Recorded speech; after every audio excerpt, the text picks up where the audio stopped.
जय हिंद everyone. Model test paper 3 CHSL का हम लोग सॉल्व करने जा रहे हैं। इसके पहले हम लोगों ने 2 मॉडल टेस्ट पेपर सक्सेसफुली इसको कंप्लीट कर लिया है, सॉल्व कर लिया है। और जैसा कि मैंने आपको प्रॉमिस किया था कि 50 मॉडल टेस्ट पेपर हम लोग सॉल्व करने वाले हैं CHSL एग्ज़ाम के पहले तक। 2 मॉडल टेस्ट पेपर हम लोगों ने सॉल्व कर लिए। इसमें हम लोगों ने डिटेल्स में एक एक क्वेश्चन को देखा है, राइट। इसको जब मैं सॉल्व करा रहा था तो एक चीज़ मेरे दिमाग में और भी आ रही थी कि एक एक वर्ड को हम लोग डिस्क्राइब कर रहे हैं, वीडियो लंबी हो जा रही है। तो मैंने क्या किया था, उस वीडियो को 2 पार्ट में कर दिया था। लेकिन one of my students from Allahabad he asked me to upload the video in 1 part only, right. मतलब पूरी की पूरी वीडियो आपको एक पार्ट में ही अपलोड कर दें तो बेहतर होगा कि एक जगह पे सारी चीज़ें आपको मिल जाएंगी। ठीक है, ये भी चीज़ सही है। ऐसे ही कर देते हैं, एक वीडियो को यानी कि एक पूरी की पूरी सोल्यूशन एक वीडियो में ही अपलोड कर देते हैं। एक चीज़ मैं और आपको बता दूं, जो अभी नए चैनल से जुड़े हुए लोग हैं उनको मैं ये बता दूं कि हमारा एक टेलीग्राम चैनल है और उस टेलीग्राम चैनल का नाम है free SSC English practice batch. ये प्रैक्टिस बैच तब तक के लिए होगा जब तक आपका CHSL एग्ज़ाम ख़त्म नहीं हो जाता, और उस समय तक एक एक क्वेश्चन पेपर यानी कि टेस्ट पेपर हम आपको देते रहेंगे। उसको आप वहाँ से डाउनलोड कर सकते हैं, ठीक है, प्रिंट आउट ले सकते हैं। और उसको पहले कोशिश करिए, आप कोशिश ये करिए कि 12 से 13 मिनट में आप उसको सॉल्व कर लें, और फिर उसके बाद से जो मैं आपको यहाँ पे सोल्यूशन बताता हूँ उससे आप मिलाने की कोशिश करिए कि कितने क्वेश्चन आपने सक्सेसफुली कंप्लीट किए और कितनी आसानी से आपने कर लिया। अगर किसी को आपने, जैसे बोलते हैं हिंदी में तुक्का लगाना, अगर आपने किसी को तुक्का ही लगाया तो वो अगर सही हो गया तो फिर उसको जानने की कोशिश करिए कि सही क्यों हुआ। ठीक है, अगर इस तरीके से आप पढ़ाई कर रहे हैं तो मेरा मानना है कि आपके जितने भी क्वेश्चन होंगे वो सारे के सारे यानी कि जो भी आप अटेम्प्ट करेंगे वो श्योर एंड सर्टेन होगा। और आप जब आकर मिलाएंगे अपने पेपर को तो कहेंगे नहीं, वाकई मेरा इतने क्वेश्चन सही हो गए। क्योंकि ये चीज़ें हम लोग के साथ भी हुई थी। जब हम लोग पढ़ रहे थे तो हम लोग भी स्ट्रगल फेज़ में थे, स्ट्रगल कर रहे थे। लेकिन उस समय पता भी नहीं चल पा रहा था कि कितने क्वेश्चन हमारे सही हुए कितने नहीं सही हुए, क्योंकि उतनी अच्छी कमांड ना होने की वजह से। देखिए, तैयारी आपकी एक चीज़ है, तैयारी आप करते हैं, लेकिन वो तैयारी कब कंप्लीट होती है, कब कंप्लीट मानी जाती है, जब आपके अकॉर्डिंग पेपर आ जाता है और आप उसमें फाइनल सेलेक्ट हो जाते हैं। ठीक है, तो तैयारी तो होती रहती है, लेकिन यहाँ से एक कॉन्फिडेंस आपको मिलेगा अगर ज़्यादा से ज़्यादा क्वेश्चन आप अटेम्प्ट करेंगे तो। चलिए इस क्वेश्चन को देखिए, ये स्पॉटिंग एरर से दोनों क्वेश्चन है और दोनों बहुत ही अच्छे क्वेश्चन है। क्वेश्चन है यहाँ पे, more widely popular than the hunting of deer और fox were the pursuit of the hare, right.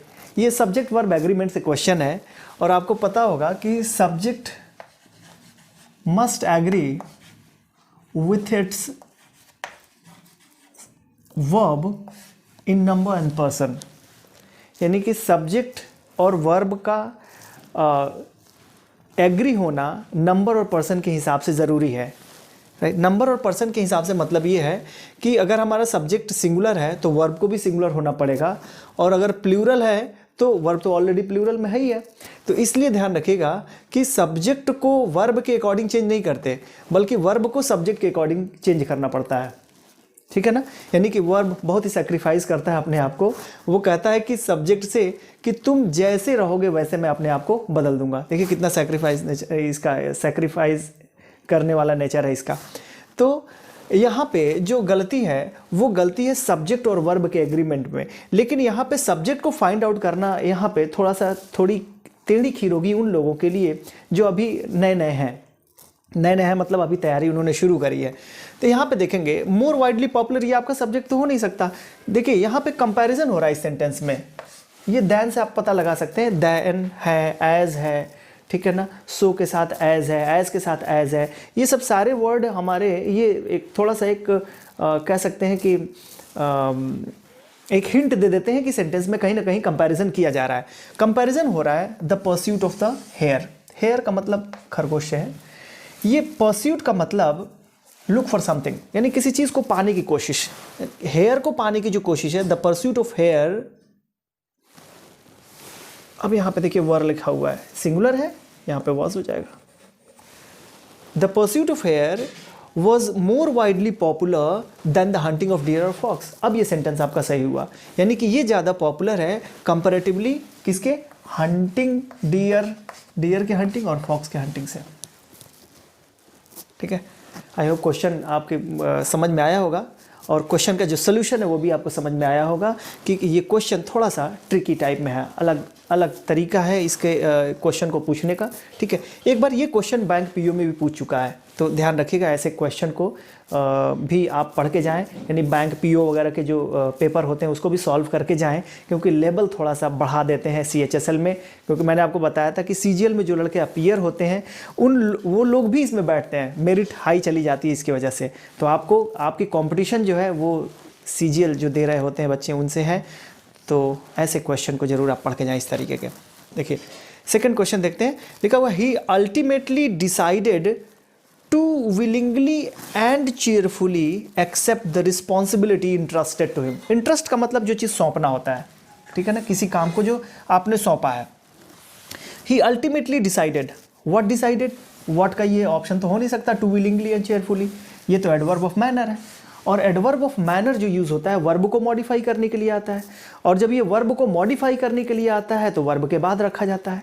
ध्यान रखिएगा कभी भी एडवर्ब ऑफ मैनर को वर्ब और ऑब्जेक्ट के बीच में नहीं रखा जाता, ये चीज़ें हमेशा अंत में रखी जाती हैं, यानी कि ऑब्जेक्ट के अंत में रखी जाती हैं। तो ऑब्जेक्ट इसमें है क्या, he ultimately decided, what decided, to accept the responsibility entrusted to him, जो उनको रिस्पॉन्सिबिलिटी दी गई थी, जो इनको इंटरेस्ट रिस्पॉन्सिबिलिटी जो सौंपी गई थी, उनको उन्होंने विलिंगली और चेयरफुली, यानी कि विलिंगली का मतलब स्वयं की इच्छा से और चेयरफुली का मतलब बहुत ही खुश होकर उन्होंने इसको एक्सेप्ट कर लिया। तो इसको आप लास्ट में लगा दें तो सेंटेंस सही हो जाए। तो एरर कहाँ पे है, यहाँ पे एरर है, यानी कि बी वाले पार्ट में एरर है। ठीक है, समझ में आई चीज़ें। चलते हैं नेक्स्ट क्वेश्चन की तरफ। नेक्स्ट क्वेश्चन है हमारा फिलर से, फिल इन द ब्लैंक से। इसमें 4 ऑप्शन है, सही ऑप्शंस को यहाँ पे फिल करना है जिससे इसके मीनिंग सही निकले। ठीक है, तो सेंटेंस लिखा हुआ I am feeling dash better today, यानी कि पहले के कंपैरिजन में अब मेरी हालात कुछ सही है, मैं अच्छा फील कर रहा हूँ। तो यहाँ पे ये जो बेटर वर्ड है ये एडजेक्टिव है, आपको यहाँ पे एडवर्ब फिल करना है। ये जितने भी वर्ड हैं ये सब के सब एडवर्ब हैं। Too, rather, very, fairly. Fairly का मतलब होता है to some extent but not very, not very, यानी पहले बहुत ज़्यादा बीमार थे, अब उसके हालत में सुधार हुआ है, काफ़ी सुधार हुआ है, बट बहुत अच्छा सुधार नहीं हुआ है। ठीक है, तो एक पॉजिटिव सेंस जो देने वाला वर्ड है एक फेयरली वर्ड है। यहाँ पे टू जो वर्ड है हमेशा निगेटिव एडजेक्टिव के साथ आता है, रैदर भी निगेटिव एडजेक्टिव के साथ आता है। ठीक है ना, जैसे इट इज टू हॉट,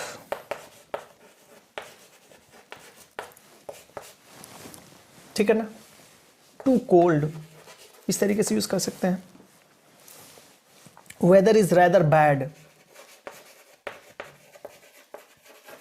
तो ये जो वर्ड यूज कर रहे हैं आप टू और रैदर, ये एक निगेटिव सेंस में यूज किया जाने वाला वर्ड है। वेरी पॉजिटिव सेंस में यूज किया जाने वाला वर्ड है, लेकिन वेरी जो यूज होता है वो एडजेक्टिव के पॉजिटिव डिग्री के साथ जनरली यूज किया जाता है।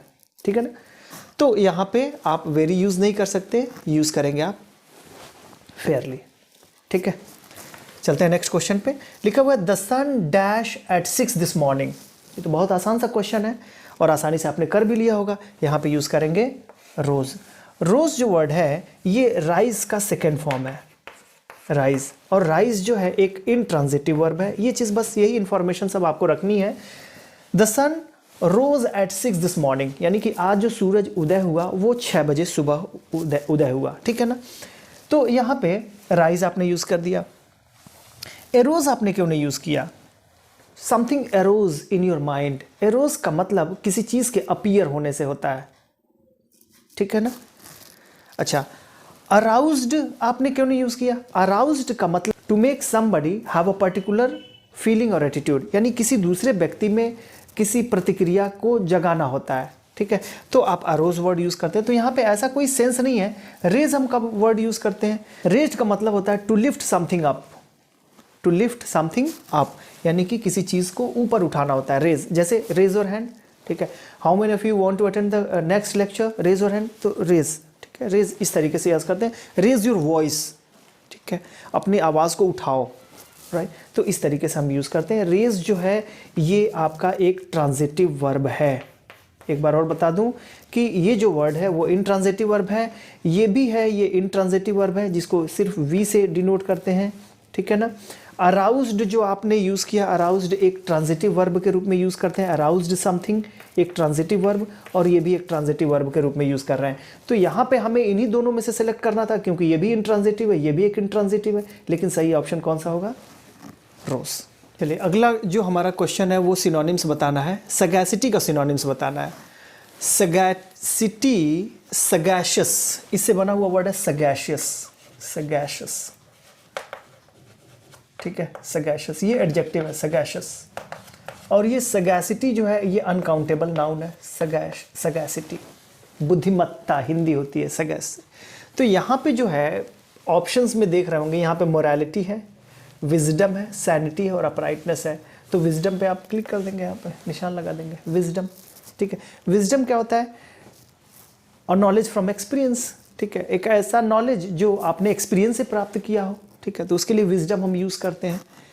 अच्छा, अपराइटनेस क्या होती है? अपराइटनेस जो वर्ड यूज़ करते हैं, अपराइटनेस यूज़ करते हैं बिहेवियर के लिए या एटीट्यूड के लिए जो कि बहुत ही मोरल हो, ठीक है, बिहेवियर और attitude that are very honest और मोरल, उसके लिए हम यूज़ करते हैं uprightness. A state of having a normal healthy life, इनके लिए हम यूज़ करते हैं सैनिटी। तो यहाँ पे जो सही अप्रोप्रिएट वर्ड हुआ वो विजडम हो गया, ठीक है। नाउ नेक्स्ट चलते हैं क्वेश्चन नंबर 6 पे। देखिए किटी वर्ड जो यूज़ हम करते हैं, किटी, किटी पार्टी आपने नाम सुना होगा, जिसमें हम करते क्या है कि एक फ़ंड इकट्ठा करते हैं, ठीक है, पैसे इकट्ठा करते हैं, और जितने लोगों ने फ़ंड इकट्ठा किया है उनकी राय से किसी पर्टिकुलर पर्पज़ के लिए हम वो ख़त्म करते हैं, खर्च करते हैं, ठीक है। तो किटी वर्ड हम यूज़ करते हैं। तो किटी के लिए क्या हो जाएगा? फंड से रिलेटेड जो वर्ड होगा वही हो जाएगा, पूल्ड फंड। तो ये सही आपका ऑप्शन होगा, ठीक है। रोमांटिक रिलेशनशिप तो यहाँ पे होगा नहीं, रोमांटिक। तो चीप क्या होता है? चीप का मतलब जो चीज़ें सस्ती होती हैं। चीप और चीप में फ़र्क है, तो यहाँ पे चीप वर्ड है, यानी कि आपने एक्सपेक्ट किया कि कोई चीज़ की कॉस्ट है 10,000 रुपये और वो मिल गई आपको 4,000, 5,000, 6,000 रुपये में, तो ये आपके चीप हो गए। ड्राउजी का मतलब होता है, ड्राउजी क्या होती है कि स्टेट होती है जिसमें आप हमेशा लगता है जैसे सोए हुए हो, अस्लीप मोड में हो, जैसे लगा हुआ है कि पूरी तरह से सोए ना हो लेकिन लगता है कि आप सोए हुए हो, तो उसके लिए हम ड्राउजी वर्ड यूज़ करते हैं, ठीक है। तो यहाँ पे सही इसका किटी का सिनोनिम्स क्या हो जाएगा? Pooled fund. देखिए इस क्वेश्चन में आपको बिगाइल का एंटोनिम्स बताना है। तो बिगाइल का एंटोनिम्स, बिगाइल का मतलब क्या होता है? बिगाइल का मतलब होता है to trick somebody into doing something, यानी कि किसी को कोई काम कराने के लिए ट्रिक करके राजी करना, यानी कि उसको बेवकूफ़ बना करके राजी कर लेना, ठीक है ना। तो इसका मतलब राजी करना तो है लेकिन वो ट्रिक करके राजी करना, तो यहाँ पे परस्यूड हो जाएगा। परस्यूड का मतलब किसी को कोई काम करने के लिए राजी करना लेकिन ट्रिक करके नहीं, उसको समझा के बुझा के मना के, ठीक है ना, अपने फेवर में कर लेना, तो परस्यूड यहाँ पे उसका एंटोनिम्स हो जाएगा। फ्लैटर क्या होता है? फ्लैटर का मतलब चापलूसी करना, तो ये तो निगेटिव वर्ड हो जाएगा। तो निगेटिव वर्ड ये भी है, निगेटिव वर्ड ये भी है, तो ये होगा नहीं, ठीक है। चीट भी निगेटिव वर्ड है, तो ये भी नहीं होगा। स्माइल से यहाँ पे कोई लेना देना नहीं है इसका, तो यहाँ पे परस्यूड क्या हो जाएगा? इसका सही एंटोनिम्स हो जाएगा। देखिए यहाँ पे इस वर्ड में शेम का अपोजिट बताना है, ठीक है। शेम, शेम का मतलब जानते ही हैं, शेम ऑन यू, शर्मिंदा होने से मतलब है, ये एक फीलिंग्स है। जब कोई काम आप गलत करते हैं तो आप एम्बैरस फील करते हैं या अपने आप को गिल्टी फील करते हैं, तो इसके लिए हम वर्ड यूज़ करते हैं शेम, ठीक है ना। शेम का जो अपोजिट होगा, यहाँ पे देखिए शेम का अपोजिट ये ग्लोरीफाई, ये पॉजिटिव वर्ड है। डिग्निफाई ये भी पॉजिटिव वर्ड है। इंश्योरिन का मतलब होता है टू मेक अ लॉ, ठीक है, कोई कानून बनाना, कोई राइट्स वगैरह बनाना, तो ये इंश्योरिन का मतलब होता है। तो इसका मतलब एग्जाल्ट हो जाएगा। एग्जाल्ट का मतलब प्रशंसा करने से है, उन्नत करने से मतलब है, तो यहाँ पे ये शेम का जो अपोजिट वर्ड है वो हो जाएगा एग्जाल्ट, ठीक है। शेम का अपोजिट क्या हो जाएगा? एग्जाल्ट हो जाएगा। तो जिन्होंने एग्जाल्ट पे टिक किया होगा वो सही होगा। अच्छा, ग्लोरीफाई को इंग्लिश में कैसे एक्सप्लेन करेंगे? इसका मतलब होता है to make something better than it really is, मतलब वो जितना अच्छा है उसके कंपैरिजन में आप उसको और ज़्यादा ग्लोरीफाई करते हैं, उसको और ज़्यादा बढ़ा के बोलते हैं कि ये और भी ज़्यादा अच्छा है। To make something better than it really is, मतलब वास्तु में जो जितना है उससे ज़्यादा और उसको बढ़ा के बताना और उसकी प्रशंसा करने से मतलब है। अच्छा, डिग्निफाई क्या होता है? इसी से बना है dignity, maintain your dignity, dignify. तो डिग्निफाई वर्ब है, डिग्निटी नाउन है। To make somebody something seem impressive, ठीक है, किसी चीज़ को इंप्रेसिव सीम करना, ठीक है ना, या कराना, डिग्निफाई करना होता है, ठीक है। क्लियर हो रही चीज़ें? इंश्योरिंग का क्या मतलब होता है? To make a law right etcetera, ठीक है। तो आई होप ये सारे वर्ड्स आपको समझ में आ गए होंगे और जिन्होंने इस पर निशान लगाया होगा सही ऑप्शन, सही आंसर उनका वही होगा, ठीक है। कमेंट बॉक्स में आप ज़रूर लिख के बताएं कि कितने क्वेश्चन आपने सही अटेम्प्ट किए हैं, राइट, जिससे मैं आपकी एनालिसिस कर सकूं कि आपकी तैयारी की कितनी तैयारी आपकी हो चुकी है, किस पोजीशन पे आप पहुंच चुके हैं, राइट। जब तक कमेंट में आप लिखेंगे नहीं तब तक मुझे कैसे पता चलेगा कि भाई आप इसको सही से पढ़ रहे हैं कि नहीं पढ़ रहे हैं, इसको मुझे और आगे चलाना चाहिए कि नहीं चलाना चाहिए। इससे मुझे भी तो प्रोत्साहन मिलना चाहिए कि नहीं, लड़के पढ़ रहे हैं, जो भी हैं, जितने भी बच्चे हैं, कम से कम एटलीस्ट वो अपने मार्क्स जो आप खुद से सॉल्व कर रहे हैं उतने सही मार्क्स इवैल्यूएट करके अपने मार्क्स को जरूर भेजें कि मैंने इतने अटेम्प्ट किए, ठीक है। एट द एंड आप देखेंगे आज जो 10 कर रहे हो ना सही, वो अंत में देखना 20 से अधिक जाएगा, क्योंकि लगातार ये कॉन्टिन्यूस प्रोसेस है। जहां बीच में गैप करेंगे दिक्कत होगी। वर्ड के ऊपर ज़्यादा मेहनत किया करिए कि मैंने बताया कि ये CHSL का जो भी एग्जाम है वो वर्ड बेस्ड हो चुका है, पूरे वोकैबुलरी बेस्ड हो चुका है। तो वोकैब पे ज़्यादा कमांड करिए, वोकैब को समझने की कोशिश करिए, पॉजिटिव निगेटिव वर्ड को समझने की कोशिश करिए, उसके पार्ट्स ऑफ स्पीच को समझने की कोशिश करिए कि जो ऑप्शन दिए गए हैं वो ज़्यादातर कौन से पार्ट्स ऑफ स्पीच हैं और हमारा जो मेन वर्ड जो पूछा जा रहा है वो कौन सा पार्ट्स ऑफ स्पीच हो सकता है। ये चीज़ों का अंदाज़ा एक लगा के फिर उसके बाद से ऑप्शन पे सही सेलेक्ट किया करिए, ठीक है। तो चले हम नेक्स्ट क्वेश्चन की तरफ। Question number 9। इस क्वेश्चन में आपको सही स्पेलिंग रॉन्ग स्पेलिंग चेक करने हैं। ये 3 इनमें से सही है, एक इसमें से गलत है। तो अगर आपने इस वर्ड पे प्रैक्टिस किया होगा तो आपने देखा वो सैंडविच की जो स्पेलिंग, जो सैंडविच आप खाते हैं, ब्रेड होता है, 2 ब्रेड के बीच में चीज़ वगैरह भर के दिए जाते हैं, तो ये सैंडविच की जो स्पेलिंग होती है TCH नहीं होता है, WICH, सैंडविच ये होता है। यहाँ से T हटा दीजिए, सही सेंटेंस हो जाएगा। स्कल्पचर जानते हैं? स्कल्पचर जानते होंगे, अब इस पर मैं डिस्कस नहीं करूँगा, टाइम ज़्यादा हो जाता है। सीक्रेसी, आप अपनी सीक्रेसी को किसी से बताते नहीं हैं, ठीक है ना, उसको मेंटेन रखते हैं। सॉवरेन कंट्री है इंडिया, ठीक है। तो ये सब सारे वर्ड्स के बारे में आपको पता होगा, नहीं पता होगा तो ज़रूर एक बार डिक्शनरी चेक करिए। इस क्वेश्चन में भी आपको रॉन्ग स्पेलिंग जिसके रॉन्ग है उसको बताना है। जैसे लेप्रोसी में देखिएगा ये स्पेलिंग सही है आपकी, लेप्रोसी में CY नहीं होता है, SY ही होता है, तो इसको ध्यान रखिएगा। लेप्रोसी। लाइसेंस में CENCE होता है, CENSE या SENCE करेंगे तो ये गलत हो जाएगा, ध्यान रखिएगा। यहाँ पे CENCE करिएगा, ये सही है लाइसेंस। यहाँ पे S कभी मत करिएगा, यहाँ पे S कभी मत करिएगा, क्योंकि ये स का सेंस जो होता है ना, वो स का सेंस यहाँ पे CE देता है, S भी स का सेंस देता है, लेकिन यहाँ पे S गलत हो जाता है, तो यहाँ पे ये ना करिएगा। लेनिएंट का स्पेलिंग यहाँ पे गलत है। लेनिएंट हालांकि मैंने सही लिख दिया है, आपके स्पेलिंग में जो है ये लेनिएंट में ANT दिया हुआ है, हालांकि ये होता है लेनिएंट में लेनिएंट, ठीक है ना।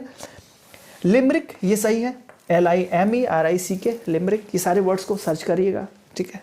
मेरे ख्याल से बहुत बड़ी डील नहीं है, आप इसको सर्च कर सकते हैं और इसको जानने की भी कोशिश करिएगा कि इसके मीनिंग क्या होते हैं। देखिए अगला क्वेश्चन है हमारा इडियम्स एंड फ्रेजेस से। बहुत ही अच्छा ये फ्रेज ये दिया हुआ है, फोम इन द माउथ। हालांकि यहाँ पे आपके शीट में गलत लिख दिया गया है, गलती से यहाँ पे FOAR लिख दिया गया, फोर इन द माउथ, जो कि गलत है, होना चाहिए फोम इन द माउथ। अच्छा, foam in the mouth use करते हैं जब इंसान बहुत ही ज़्यादा गुस्से में होता है, ठीक है ना। तो यहाँ पे कैसे इसको दिखाएंगे फोम इन द माउथ? आप देखते हैं बहुत ज़्यादा जो लोग गुस्सा करते हैं या किसी को डांट रहे होते हैं तो मुंह में झाग आ जाता है, फोम आ जाता है। तो फोम तब आता है जब बहुत ज़्यादा गुस्से का इजहार करना होता है। तो यहाँ पे देखेंगे कौन सा ऑप्शन सही है। बिटन बाई ए स्नेक, स्नेक के द्वारा काट लिया जाना, ये सही ऑप्शन नहीं होगा। To reveal the secret, secret को रिवील कर देना, ये भी सही ऑप्शन नहीं होगा। टू बी फ्यूरियस, फ्यूरियस का मतलब होता है बहुत ज़्यादा डरा हुआ। फ्यूरियस का मतलब होता है यहाँ पे बहुत ज़्यादा डरे होने से मतलब है। To be in the extreme hatred, यहाँ पे मतलब है बहुत ज़्यादा गुस्से का होना, तो यहाँ पे बहुत ही नज़दीकी मामला हो जाएगा टू बी फ्यूरियस और to be in the extreme hatred, तो ये एक सही ऑप्शन आपका होगा। ध्यान रखिएगा, फोम इन द माउथ याद रखिएगा, मुंह में झाग का होना, और झाग का होना तब एक तो मिर्गी की बीमारी होती है तब वो होता है, एक बहुत ज़्यादा जब गुस्से में होता है तब उसके बाद से मुँह में झाग आ जाते हैं। ठीक है, इतना ज़्यादा वर्ड को वाटर करते हैं ना कि वो मुँह में पूरी झाग आ जाते हैं। तो आई होप कि आपने सही जगह पे निशान लगाया होगा। नेक्स्ट हमारा इडियम है to take umbrage. To take umbrage का मतलब होता है बुरा मानना। ठीक है, अब बुरा मानने का ऑप्शन यहाँ पे कौन कौन सा दिया हुआ है? टू फील डिप्रेस्ड होना, टू फील डिप्रेस्ड नहीं होगा, टू बी ऑफेंडेड, ऑफेंड होना, to be offended, to be satisfied होना, ठीक है, संतुष्ट हो जा रहे हैं, टू बी प्लीज्ड का मतलब है बहुत ज़्यादा खुश होना, और यहाँ पे टू टेक अम्ब्रेज का मतलब होता है बुरा मानना, और उसके लिए जो सही ऑप्शन होगा टू बी ऑफेंडेड। तो यहाँ पे जिन्होंने निशान लगाया होगा सही जगह पे निशान लगाए होंगे। टू बी ऑफेंडेड, ऑफेंडेड का मतलब होता है किसी चीज़ का बुरा मानना। डिप्रेस्ड होना नहीं, यहाँ पे डिप्रेस्ड होने से मतलब नहीं होगा, ना सेटिस्फाइड होने से मतलब होगा, और ना ही टू बी प्लीज्ड होने से मतलब होगा। तो आई होप इन सब के बारे में आपको पता होगा। देखिए इसका मतलब तो आपको पता है, लेकिन उसका यहाँ पे देखना भी कि इसकी भी मीनिंग आपको पता है कि नहीं, ये जो लिखा गया है उसकी मीनिंग आपको समझ में आ रही कि नहीं आ रही है। तो टेक अम्ब्रेज का मतलब क्या होता है? किस चीज़ को बुरा मानना। ठीक है, चलिए अब देखते हैं ये क्वेश्चन। यहाँ पे इन वर्ड का एक्सप्लेनेशन दिया हुआ है जिसको आप वन वर्ड सब्स्टिट्यूशन के नाम से जानते हैं। ठीक है, तो लिखा हुआ a short journey made by a group of person together. जब एक छोटी यात्रा एक ग्रुप के लोगों के द्वारा जब की जाती है तो उसके लिए कौन सा वर्ड हम यूज़ करते हैं? तो इसके लिए वर्ड है एक्सकर्शन। हाइक क्या होता है? हाइक जो यूज़ करते हैं वो लॉन्ग वॉक के लिए यूज़ करते हैं, long walk in a country. ठीक है, तो हाइक हम यूज़ करेंगे long walk in a country, जब एक लॉन्ग वॉक करते हैं कंट्री में तो उसके लिए हम यूज़ करते हैं। जैसे अक्सर गांधी जी क्या करते थे। स्ट्रॉल क्या होता है? Stroll along the beach. जब हम, ये भी वॉक करने से ही है, ठीक है, लेकिन जब हम एक बहुत ही स्लो या रिलैक्स्ड वे में वॉक करते हैं उसके लिए हम यूज़ करते हैं स्ट्रॉल। ठीक है, इसको यूज़ कर सकते हैं to walk somewhere in a slow और रिलैक्स्ड वे। जब हम बहुत ही स्लोली रिलैक्स्ड वे में जब हम स्ट्रॉल करते हैं, ठीक है, वॉक करते हैं, उसके लिए हम स्ट्रॉल यूज़ करते हैं। पिकनिक कब यूज़ करते हैं? When you pack a meal and eat outdoor. जब आप किसी भोजन को पैक करा लिया और बाहर जाकर आपका खाते हैं तो उसके लिए हम पिकनिक यूज़ करते हैं। तो सही इसका आंसर होगा एक्सकर्शन।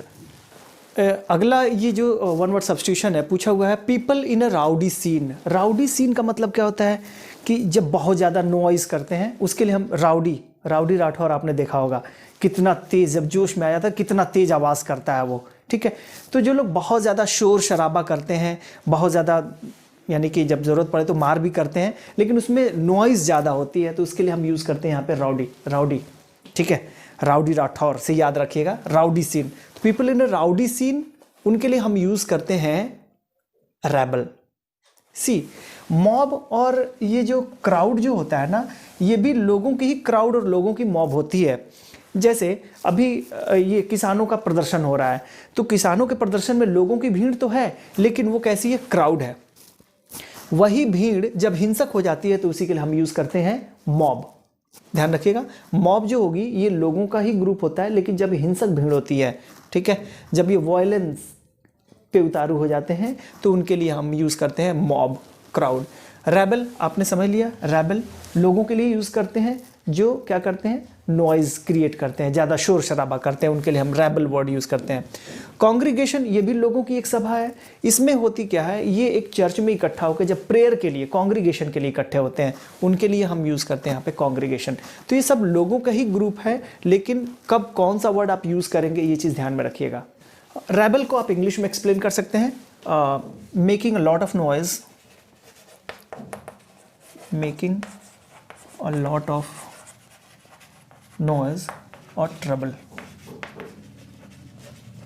ठीक है, जो लोग ऐसे परेशानी क्रिएट करते हैं, या making a lot of noise, जो बहुत ज़्यादा शोर शराबा करते हैं, उन लोगों के लिए हम रेबल यूज़ करते हैं। ठीक है, नेक्स्ट क्वेश्चन की तरफ चलें। देखिए इस क्वेश्चन को देखिए, एक्टिव वॉइस से पैसिव वॉइस में इसको चेंज करना है। लिखा हुआ दे say that you did that, मतलब वे कहते हैं कि आपने क्या किया है, यू डिड दैट, आपने उसे कर लिया है। तो आपने उसे कर लिया मतलब परफेक्शन, काम का परफेक्शन हो चुका है, दैट यू डिड दैट। ठीक है ना, और परफेक्शन यहाँ पे सिर्फ इसी ऑप्शन में दिखाया जा रहा है, टू हैव डन। ध्यान रखिएगा, अगर इस तरीके से करना चाहेंगे, आप सोचेंगे कि इसमें सब्जेक्ट ऑब्जेक्ट ढूंढ के हम इसको कर लें, तो आप बहुत मुश्किल में पड़ जाएंगे। यहाँ पे देखिए ये वर्ब है और इस वर्ब का ये पूरा का पूरा ऑब्जेक्ट है। दे से, व्हाट दे से, क्या कहा उन्होंने, दैट यू डिड दैट, कि आपने वो काम कर लिया है। तो अगर इस ऑब्जेक्ट को देखेंगे तो यहाँ पे आना चाहिए, इस से को जब चेंज करेंगे तो इज सेड में चेंज होगा, और इज सेड, आर सेड यहाँ पे कहीं पे नहीं है। देखिए यहाँ पे ध्यान रखिएगा, यहाँ पे आर के साथ टोल्ड है, आर के साथ एडवाइज्ड है, यहाँ पे देखिए यहाँ पे नहीं है, सेड है सिर्फ, यहाँ पे सिर्फ is am are said use किया हुआ है। तो आप देखेंगे यहाँ पे परफेक्शन, यानी कि आपने उस काम को कर लिया और आपने उस काम को कर लिया है, ये उनके द्वारा कहा जाता है। तो ये सेंस सिर्फ इसी सेंटेंस में है, ये इन्फिनेटिव यूज़ करके काम के परफेक्शन को दिखाया गया, टू हैव डन दैट। ठीक है, यहाँ पे देखिए एक सेंटेंस और भी दिया हुआ है, यू डिड दैट, अगर सेड, यहाँ पे अगर ऐसे लिखा होता है you did that is said bye them, तो यहाँ पे एक ऑप्शन के रूप में आपको कंफ्यूज कर सकता था, लेकिन ये कंफ्यूजन इसलिए नहीं है कि इस वर्ब को इसने चेंज ही नहीं किया, सही से चेंज किया है तो इसी वर्ब को चेंज किया यहाँ पे, तो ये वाला ऑप्शन हो जाएगा आपका। कोई कंफ्यूजन तो नहीं है? कंफ्यूजन होगा तो बिल्कुल आप कमेंट बॉक्स में लिखिएगा, और भी हो सकता है कि कोई तरीका हो जिससे मैं आपको और अच्छे से समझा सकूँ। चलिए ये क्वेश्चन देखते हैं। ये क्वेश्चन हमारा PQRS से है। PQRS को हम पैराग्राफ जंबल के नाम से भी जानते हैं। पैराग्राफ जंबल में करना क्या होता है, ऐसे क्वेश्चन में 1 और 6 को इंटैक्ट रखना होता है, और बीच के जो पार्ट्स ऑफ सेंटेंस दिए होते हैं उनको एक क्रम में सजा के एक मीनिंगफुल सेंटेंस आपको बनानी होती है। ठीक है, इसको करने के कुछ तरीके होते हैं। चूंकि सेंटेंस बड़े होते हैं, पढ़ने में समय लगेगा, तो क्विकली सॉल्व करने का सबसे आसान सा तरीका होता है, हम पेयर को मिला देते हैं। 2 पेयर को ढूंढ लेते हैं और वो ऑप्शन में ढूंढ लेते हैं कौन सा पेयर एक साथ आया हुआ है, तो इससे आपको आपका आंसर देने में आसानी हो जाती है। अच्छा, इस पे बेस्ड मैंने एक वीडियो बना रखी है, प्लेलिस्ट में आप सर्च करिएगा, उसमें आप पा जाएंगे how to solve PQRS quickly. तो वहाँ देख के आप सारे रूल्स को आप एक बार देख लेंगे, एक्सरसाइज कर लेंगे, तो ये चीज़ करना आसान हो जाएगा। ठीक है, चलते क्वेश्चन को पढ़ते हैं। लिखा हुआ है 3 painters competed for a price. 3 painters compete कर रहे हैं प्राइज़ के लिए, यानी कि कोई कंपटीशन है, उसमें 3 पेंटर्स आए हुए हैं और तीनों में कंपटीशन है, कौन सा मैच कौन जीतेगा उसके लिए। यहाँ पे लिखा हुआ है राम पेंटेड अ कर्टन, राम ने कर्टन को पेंट किया हुआ है। फिर क्यू में लिखा हुआ है a butterfly came and sat on the bunch of flowers was painted bye Shyam. Shyam ने क्या पेंट किया हुआ है कि एक बटरफ्लाई आती है और फ्लावर्स के गुच्छे पे बैठ जाती है, ये पेंट किया गया है श्याम के द्वारा। फिर कह रहे हैं and an ox tried to eat from the basket of apples was painted by Sohan. यानी कि एक देखो सोहन ने क्या पेंट किया हुआ है कि एक ऑक्स है, वो कोशिश कर रहा है कि एप्पल के बास्केट से एप्पल खाने की कोशिश कर रहा है वो। ठीक है, ये पेंट किया गया सोहन के द्वारा। एंड द जज himself tried to lift the curtain. जज खुद कर्टन को यानी कि उसने कर्टन को उसने खुद उठाया, tried to lift the curtain. ठीक है, so Ram got the prize, Ram got the prize. ठीक है, तो राम को आखिर में प्राइज मिलती है। तो राम ने किया क्या है, तो पहले ये तो जाने, तब तो राम को प्राइज मिलेगी, यानी कि इसका कनेक्शन इसके साथ होगा। लेकिन इसके बीच में एक और सेंटेंस आया होगा, क्योंकि राम का कर्टन पेंट करने की वजह से राम को तो प्राइज मिला नहीं होगा, राम ने कुछ और किया होगा। जिस कर्टन को राम ने पेंट किया, उस कर्टन को उठाने की कोशिश खुद वहाँ के जज ने करी। इसका मतलब P का संबंध S के साथ होगा, P का S के साथ कनेक्शन होगा, और फिर लास्ट में 6 के साथ होगा, यानी कि S के बाद से 6 आया होगा। S लास्ट में जो आ रहा है, एक इसमें आ रहा है, एक इसमें आ रहा है। ठीक है ना, P के साथ इसमें S आया हुआ है, और P के साथ S सिर्फ इसी ऑप्शन में है, इसलिए ये वाला ऑप्शन आपका सही हो जाएगा। चलिए इस क्वेश्चन को समझते हैं। बहुत इंटरेस्टिंग है कि इसमें एक स्टोरी है। चूँकि मैं सॉल्व करा रहा हूँ पेपर, तो मैं तो पहले से तैयारी करके आया हूँगा कि मुझे आज इस लेक्चर में क्या बोलना है, क्या चीज़ बताना है आपको। और ये चीज़ अच्छा सही तरीका यही है कि अगर आप कहीं पे जाते हैं तो पहले से फुल प्रिपरेशन के साथ जाइए कि आपको क्या बोलना है, क्या कहना है। ठीक है, ये इसको मैं अच्छा मानता हूँ। देखिए, लोगों को खुश करने की वजह से ये ये क्वेश्चन उसी पे बेस्ड है कि लोगों को जब आप खुश करना चाहेंगे ना, तो सबका नज़रिया अपना अलग अलग है। उस चीज़ को लोग कैसे देखते हैं, हम अलग तरीके से देखते होंगे, दूसरा कोई दूसरे तरीके से देखेगा, तो सबको आप खुश नहीं कर सकते। इसलिए जो आप कर रहे हैं, आपको पता होना चाहिए जो आप कर रहे हैं वो सही कर रहे हैं, बस आपको सही लगना चाहिए, आपके नज़र में अच्छा होना चाहिए, ठीक है, आपकी वजह से दूसरों को नुकसान नहीं होना चाहिए। ये अगर सोच के अगर आप किसी काम कर रहे हैं तो बिल्कुल उसमें आप अच्छा करेंगे। खैर, इसमें एक कहानी है कि एक फार्मर होता है, ठीक है, और उसका बेटा होता है। तो दोनों वो जा रहे होते हैं अपने डंकी को साथ में लेके।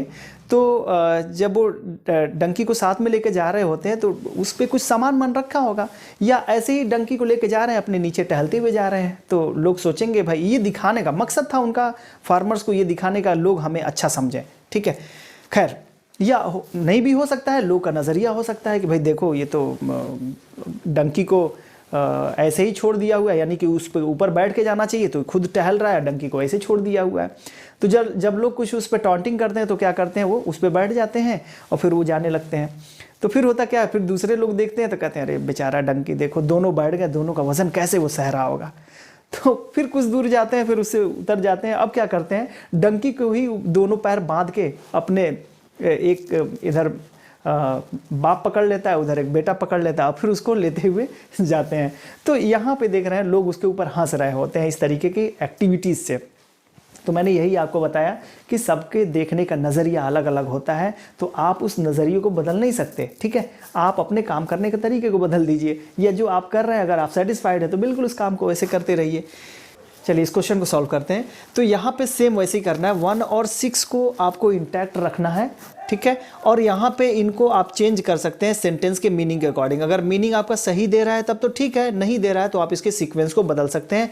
ऑप्शंस को देखते हुए ध्यान रखिएगा, ऑप्शंस पहले सेलेक्ट करना यहाँ पे ज़रूरी है, कौन सा ऑप्शन नहीं होगा, कौन सा ऑप्शन होगा, ठीक है।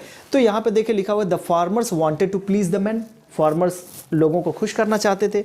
और लास्ट में लिखा हुआ है they walked into the town carrying the donkey, donkey को कैरी करते हुए टाउन में प्रवेश कर गए, चले गए वहाँ पे, ठीक। कहानी मैंने ऑलरेडी आपको बता दी हुई है, अब उसका सीक्वेंस आपको देखना है। यहाँ पे दो प्रोनाउन लिखे हुए हैं, दे एक लास्ट में आएगा दे के लिए, यानी कि कोई भी नाउन होगा, यानी कि प्लूरल नाउन होगा तभी तो उसके लिए प्रोनाउन दे आया होगा।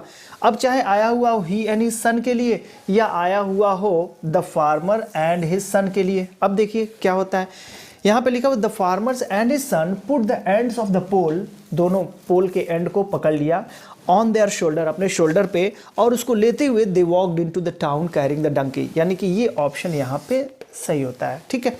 लेकिन एक चीज़ और भी देखिएगा, इसके बाद से यानी कि जब उन्होंने शोल्डर पे लिया तो डंकी इधर उधर स्ट्रगल तो किया होगा ना, तो आर के साथ आप पी को भी मिला सकते हैं।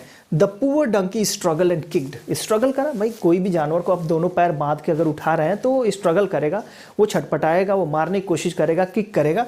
तो उसके बाद से उसने यही किया, यानी आर के बाद से पी और पी के बाद से 6 आप लगा सकते हैं। आर के बाद से पी और पी के बाद से 6, यानी कि पी लास्ट में आया होगा, पी देखिए लास्ट में इन्हीं दोनों ऑप्शन में आ रहा है, तो यही दोनों ऑप्शन होगा, ठीक है ना। तो मैंने बताया आर के साथ पी यहाँ पे लास्ट में होगा, आर के साथ पी यहाँ पे नहीं है, ये वाला निशान लगा सकते हैं। और भी आप पूरी तरीके से इत्मीनान हो जाइए कि देख लीजिए कि भाई एस के साथ सेंटेंस की शुरुआत होगी, एस के बाद से क्यू आएगा कि नहीं आएगा। अब यहाँ पे देखिए लोगों को खुश करना चाहते थे, फिर इसके बाद से देखिए उसके बाद से क्या हुआ होगा, यहाँ पे देखिए as he and his son got off the donkey. मैंने कहा ना कि शुरू में वो जा रहे थे, ठीक है, तो गधे पे बैठ के जा रहे थे, तो लोगों ने कहा कि यार देखो ये तो बेचारा गधा तो मर जाएगा इस तरीके से, तो गधे से उतर गए, he and his son got off the donkey. फिर उसके बाद से क्या हुआ, अब उतर के उन्होंने क्या किया, they tied his legs together and slung him on a pole, और उसको स्लंग कर ले, दोनों पोल यानी कि पैर को दोनों बांध लिया, अंदर से पोल लगा दी, और एक पोल को इधर बेटे ने पकड़ ली, एक पोल को बाप ने पकड़ लिया, और उसको फिर उसको लेते हुए आगे निकल गए। तो यहाँ पे एस के बाद से क्यू आएगा। बिल्कुल यहाँ पे ये जो दे आ रहा है ना, ये ही एंड हिज सन के लिए आ रहा है, और यहाँ पे आपने देखा फार्मर्स एंड हिज सन के लिए यहाँ पे दे आ रहा है, ठीक है। लेकिन आपने यहाँ पे क्या किया, इसके बाद से चूंकि ये सिचुएशन हुई होगी, फिर ये सिचुएशन होगी, तो आर के बाद से पी और पी के बाद से फिर 6 आपने मिलाया, यानी कि ये आंसर जो है आपका सेटिस्फैक्ट्री होगा। तो मुझे उम्मीद है कि ये आंसर आपको पसंद आ रहे होंगे, एक्सप्लेनेशन भी आपको समझ में आ रहा होगा। तो जिसने इस आंसर पे क्लिक किया होगा उसका आंसर सही होगा। चलिए, यहाँ पे इंप्रूवमेंट ऑफ सेंटेंस से ये क्वेश्चन है, इस सेंटेंस को इंप्रूव करना है। The police needed him for armed robbery. अगर कोई रॉबरी किया हो तो पुलिस उसको क्या करती है, उसको उसकी नीड हो जाती है। नीड का मतलब कोई चीज़ आपके पास नहीं है और उसकी ज़रूरत हो जाती है, तो ऐसा तो है नहीं। आर्म्ड रॉबरी हुई है, ठीक है, तो पुलिस क्या करेगी, उसके पीछे पड़ेगी, और उसके पीछे पड़ने का मतलब होता है the police was after him, मतलब पुलिस उसके पीछे पड़ी हुई थी for armed robbery, armed robbery के लिए, ठीक है ना। अच्छा, द पुलिस लाइक्ड तो होगा नहीं, रॉबरी हुई तो उसे लाइक तो करेगा नहीं, ठीक है, तो लाइक ये ऑप्शन नहीं होगा। यहाँ पे वर लुकिंग टू, अच्छा यहाँ पे बी लुकिंग टू का मतलब होता है be looking to, be looking to do something, इसका मतलब होता है to try to find the ways of doing something. इसका मतलब कोई रास्ता तलाशना, try to find the ways. जैसे एक सेंटेंस में यूज करके देखें, अगर मैं ऐसे लिखूं, the government is looking to reduce inflation, reduce inflation. तो यहाँ पे लुक टू का मतलब किसी को देखने से नहीं है या किसी की तरह लगने से नहीं है। The government is look to का मतलब ही is trying to find the ways of doing something. What to do something, reduce inflation, यानी कि इन्फ्लेशन बढ़ा हुआ है, मुद्रास्फीति जिसको बोलते हैं, महंगाई जिसको बोलते हैं, तो महंगाई को कम करने के लिए गवर्नमेंट रास्ते तलाश रही है, ठीक है। तो इस तरीके से लुक टू का यूज करते हैं सेंटेंस में। Be used to doing something, be looking to do something. Be का मतलब यहाँ पे कोई भी आप लिंकिंग वर्ब यूज कर सकते हैं, is, am, are, was verb को यूज कर सकते हैं अकॉर्डिंगली सेंटेंस में। तो आई होप आपने सही जगह पे निशान लगाया होगा, वॉज आफ्टर यहाँ पे सही सेंस होगा, ठीक है। इस क्वेश्चन को देखिए, इसमें भी इम्प्रूव करना है अगर नेसेसरी हो तो। लिखा हुआ it is easy to see why cities grew on the river bank, यानी कि ये देखना आसान है कि क्यों नदियों के किनारे, रिवर के किनारे सिटीज़ ग्रो कर रहे हैं, बढ़ रहे हैं, ठीक है ना। यहाँ पे देखिए, रिवर के किनारे किनारे ग्रीव होने का मतलब है ऑन द रिवर बैंक नहीं, ठीक है। यहाँ पे यूज़ करते हैं along the river bank. Along का मतलब होता है कि नदी का जो बैंक है, रिवर का जो बैंक है, उसके किनारे किनारे, उससे होते हुए, या रोड के साथ साथ अगर बोलते हैं तो आप अलोंग द रोड बोलते हैं। तो along the road, along the river, इस तरीके के वर्ड यूज़ करते हैं, on the river bank use नहीं करते। तो यहाँ पे सही जो सेंस होगा अलोंग द रिवर बैंक होगा, ठीक है। तो इस आंसर पे सही आपने निशान लगाया होगा। चलते हैं, लास्ट क्वेश्चन आज के लिए है। अगेन मैं 20 क्वेश्चन तक आपको सॉल्व कराता हूँ। क्लोज टेस्ट मैं आपसे कमेंट बॉक्स में पूछता हूं कि क्लोज टेस्ट क्या ये कराने लायक है या बिल्कुल आसान है, आप आराम से कर सकते हैं, ठीक है। तो आज के लिए भी फिर से वही चीज़ कि अगर आपको लगता है कि क्लोज टेस्ट आप कर सकते हैं तो बिल्कुल उसको आप करिए। अगर नहीं लगता है, अगर किसी को लगता है कि ये समझाने की ज़रूरत है, तो कमेंट बॉक्स में बिल्कुल आप उसको लिख भेजिए। इस क्वेश्चन को देखिए, क्वेश्चन नंबर 20, ये इसको डायरेक्ट नरेशन को इनडायरेक्ट नरेशन में आपको चेंज करना है। तो नरेशन आपने पढ़ा होगा और उसके रूल्स को भी आपने एक्सपीरियंस किया होगा। तो अगर आप देखें इसमें आपको ये मैं बता दूं कि अगर आपका रिपोर्टिंग वर्ब पास्ट में है तभी आप रिपोर्टेड स्पीच के टेंस को चेंज करेंगे। अगर प्रेजेंट में है या फ्यूचर में है तो रिपोर्टेड स्पीच का टेंस नहीं बदलता, जैसा है वैसे ही रहता है। और अगर पास्ट में है तो इस टेंस को पहचानिए कौन सा टेंस है और उसको अपने पास्ट में बदल दीजिए। तो आपने देखा कि यहाँ पे रिपोर्टिंग वर्ब पास्ट में है और यहाँ पे कह रहा है ही सेड रीना से उसने कहा, क्या कहा, do you want two by a house in Noida, क्या तुम नोएडा में एक घर खरीदना चाहते हो। तो यहाँ पे क्वेश्चन पूछा जा रहा है तो इस रिपोर्टिंग वर्ब को आस्क में बदल देंगे और सेंटेंस है आपका यहाँ पे, ये जो टेंस है वो प्रेजेंट इंडेफिनिट टेंस है, वो पास्ट इंडेफिनिट टेंस में चेंज हो जाएगा। अच्छा, एक चीज़ और भी ध्यान रखिएगा, जब ये पास्ट टेंस में ये चेंज होगा, पास्ट टेंस में जब आप इसको बदलेंगे तो इसको निगेटिव सेंटेंस इंट्रोगेटिव में नहीं बदलेंगे, क्योंकि इंट्रोगेटिव है तो इंट्रोगेटिव में नहीं बदलेंगे। अगर ये क्वेश्चन जो होगा इनडायरेक्ट इंट्रोगेटिव हो जाएगा। इनडायरेक्ट इंट्रोगेटिव का मतलब कि अगर मैं पूछूं तुम कौन हो, ठीक है, और इसको आपको दूसरे से कन्वे करना हो तो आप क्या पूछेंगे, सर ने मुझसे पूछा कि मैं कौन था। इस तरीके से आप ये नहीं जाके सीधे पूछेंगे तुम कौन हो, सर ने मुझसे पूछा। तो ये डायरेक्ट नरेशन को इनडायरेक्ट नरेशन में चेंज करना हुआ। अब यहाँ पे देखें लिखा हुआ है he told Reena, he asked Reena, he asked Reena. तो यहाँ पे ये दोनों आंसर तो नहीं होंगे, ही आस्क्ड रीना वाला ही यहाँ पे आंसर होगा, यानी कि सी वाला ऑप्शन या डी वाले ऑप्शन में से होगा। ठीक है, अब इसमें कनेक्टर के रूप में इफ लगा देते हैं, इफ लगा दिया। ठीक है, अब यहाँ पे देखो, do you want two by a house, यहाँ पे लिखा हुआ if she wants two by house, ये प्रेजेंट इंडेफिनिट टेंस में लिखा हुआ है, और यहाँ पे लिखा हुआ है she wanted two by house. इसका मतलब आंसर कौन सा होगा, डी वाला आंसर सही हो जाएगा। प्रेजेंट इंडेफिनिट को आपने पास्ट इंडेफिनिट में बदल दिया होगा। ठीक है, तो इस तरीके से हम लोगों ने सक्सेसफुली आपके CHSL मॉडल टेस्ट पेपर 3 को कंप्लीट कर लिया। मॉडल टेस्ट पेपर 4 को मैं जल्द ही इसको आपके टेलीग्राम चैनल पे मैं अपलोड कर दूंगा। टेलीग्राम चैनल का नाम आपको पता हो गया, free SSC English practice batch के नाम से हम लोगों ने एक चैनल बना रखा है, जिस पे हम लोग कमिटेड हैं 50 आपके टेस्ट पेपर करने के लिए। तो एंजॉय सॉल्विंग द क्वेश्चंस।